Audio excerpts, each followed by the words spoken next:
From Wish TV and the All Indiana Podcast Network, this is the News 8 Daily 8 Podcast, a Wish TV News 8 update. Hi, this is Hannah Mordeaux, and this is your News 8 Daily for Friday, August 23rd. A cool start again for the day, but we are going to warm up. Today, humidity levels, they'll stay very nice. It's going to be more sunshine, light winds, low to mid 80s, but get ready for a warm up. This weekend is going to be hot.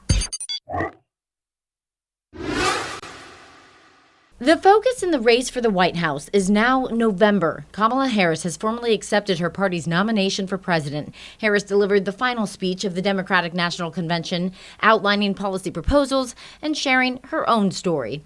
Julia Benbrook shows us key moments from Chicago. It was a star-studded night in Chicago. What about trust? All leading up to Vice President Kamala Harris accepting her party's nomination for president. America, the path that led me here in recent weeks was no doubt unexpected.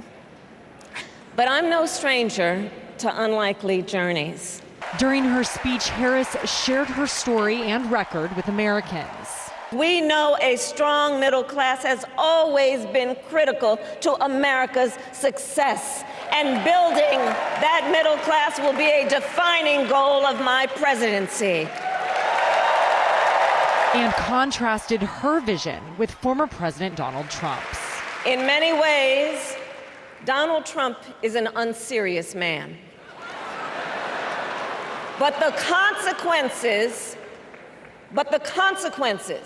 of putting Donald Trump back in the White House are extremely serious. A theme speakers have hammered home all week. Don't count the lies. Count the eyes. We see a mountain in front of us. We don't expect there to be an escalator waiting to take us to the top. Democrats now hoping to turn the momentum they felt this week into a movement that propels Harris into the Oval Office. Reporting in Chicago, I'm Julia Benbrook. The Marion County prosecutor says more charges could be coming for the IMPD sergeant caught with child pornography. Prosecutor Ryan Mears says police plan to do a deep dive into the phone and laptop belonging to Sergeant Javed Richards. Investigators have only done a preliminary review so far. Police say Richards was caught sharing child porn from his home. Mears tells ITMate that Richards was using encrypted emails, apps, and a VPN to disguise himself on the internet. He says police got a break in the case when Richards' phone connected to his Wi-Fi at home. If he hadn't gotten kicked off of the VPN for whatever reason and was on his home Wi-Fi, would we be sitting here right now? It's very unlikely. It's incredibly unlikely. And I think that points to the challenges that people in law enforcement deal with every day in trying to build these cases. Richards was in court for the first time yesterday. Court records show he paid his $4,000 bail, but we're told he won't be released from the Marion County Jail until he surrenders his guns and passport. The mayor of Indianapolis and some other city officials could soon get a pay raise. There's a proposal going before the City County Council next week. In it, the mayor's salary would increase from $95,000 to $125,000. If it's approved, it would be the first pay raise for the mayor's office since 2002. The salaries for the assessor, auditor, coroner, recorder, surveyor, and treasurer would also go up to $92,000. The proposal will go before the council's Administration and Finance Committee on Tuesday. New scaffolding around the Indiana State House signals the start of Phase 4 in the last of a series of repairs and renovations to the building. Crews are working on gutters, scouring windows, cleaning the dome, repairing masonry, and patching the roof. The 4 phases started in 2018 with an overall cost of $12.5 million. Earlier work included fixing the limestone facade, rebuilding stairways and doors, and more. August is on track to become the worst month for pedestrian safety in Indianapolis in the last 2 years. That's according to Eric Holt, the founder of Indy Pedestrian Safety Crisis. He says 76 people have been hit by vehicles so far this month, and 7 of them have died. Hit and runs are an issue too. 6 juveniles have been the victim of that crime already this year. Holt says there are ways the city could fix this. Things like, narrowing our lanes, possibly even removing a lane from a road that has too many lanes for the amount of traffic that is there. Things like bumping out the crosswalks, pulling back where vehicles can park near the crosswalk to what's called daylight them to make people that are crossing more visible. The city is joining the nationwide movement Vision Zero. That's a goal to reduce traffic deaths to 0 by 2035. The latest version of the COVID-19 vaccine could be available in a matter of days. The FDA approved it yesterday and says Pfizer and Moderna can start shipping out millions of doses. The new vaccines are arriving earlier than last year to help combat a summer wave of the virus. The CDC recommends everyone 6 months and older get the shot. And doctors across the state are saying there's growing concern as fewer children receive their routine childhood vaccinations. The latest data from the Indiana Department of Health shows immunization rates for kids in the state are down from 70% in 2020 to 58% in 2023. Dr. Shannon Dillon is a pediatrician at Riley Children's Health and spoke to us about the issue this morning on Daybreak. It's very concerning, especially since the trend shows that the numbers are continuing to go in the wrong direction rather than improving, even as we get further away from the pandemic. Why is it so important for kids to get these routine vaccinations? Yeah, I think it's something a lot of us don't think about because many of us haven't seen these diseases because we've had the vaccines for so long. But these are serious diseases that have serious consequences in other parts of the world where people aren't as routinely vaccinated. And if we don't maintain a high enough level of vaccination in the population, then it's really easy for them to start to get a foothold and spread in our communities again, like we saw with measles starting to have an outbreak earlier this year.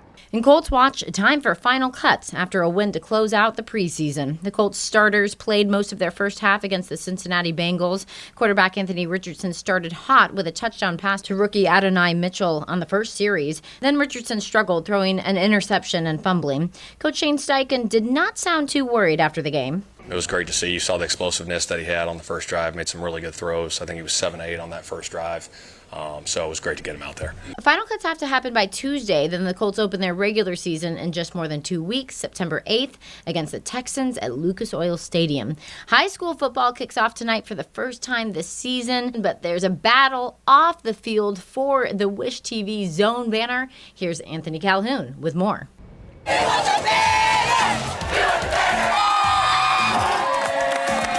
The battle is on for the best student section in Central Indiana.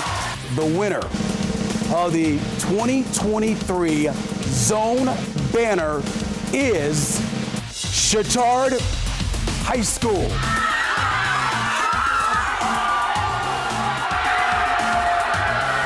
Before I say anything, I want to thank our student section who won the banner this year.